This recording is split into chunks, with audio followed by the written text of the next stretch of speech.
My dear friends and viewers, I humbly request that as parents, you should know the capacity or the limitation of your child. And every human being, as I said, has something in him that is potentially commendable, that you have to discover that in your child and make him strong and be good in that particular field. It's always nicer to enhance the gift that your child has rather than enforcing something on your child and he's not able to handle it. And more than anything in education, the main factor is your all-round development of being calm, being composed, the ability to face the challenges, fight the obstacles. All these things have to be taught to your child. It's not enough that you take your child from one activity to the other, to the other, to the other. This is not education. This is not giving them a completeness. Many parents, I'm sure, of today would argue with me, saying that, oh, we are doing our best to the child in terms of education. We send them to the most expensive school. We send them to the best school. We send them to the best teachers. I agree with all that. I agree with all of that. You as a parent is excellent, wonderful to your children. But the real education that your child will be getting in terms of living life and living skills, how to live his life, how to handle the obstacles, how to handle his stress, all these living skills will help your child in tomorrow's world when you may not be there.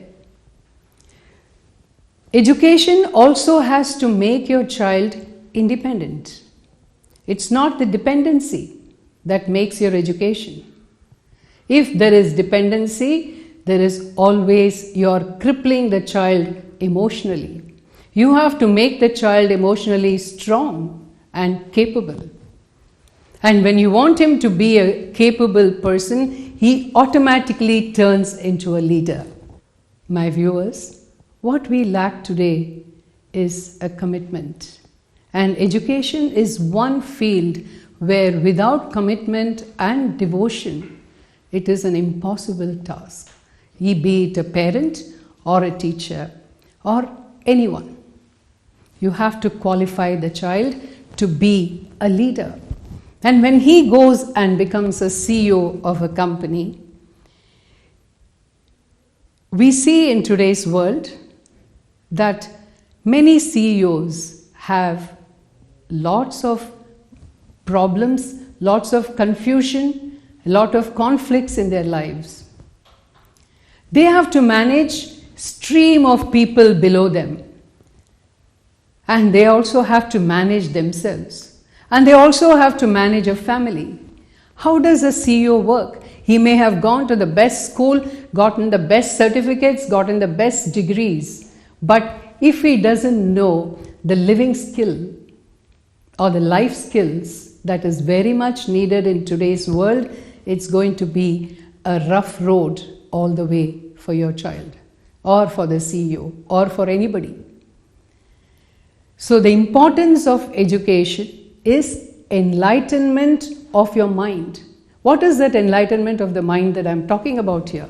It is not that you get under the Bodha tree.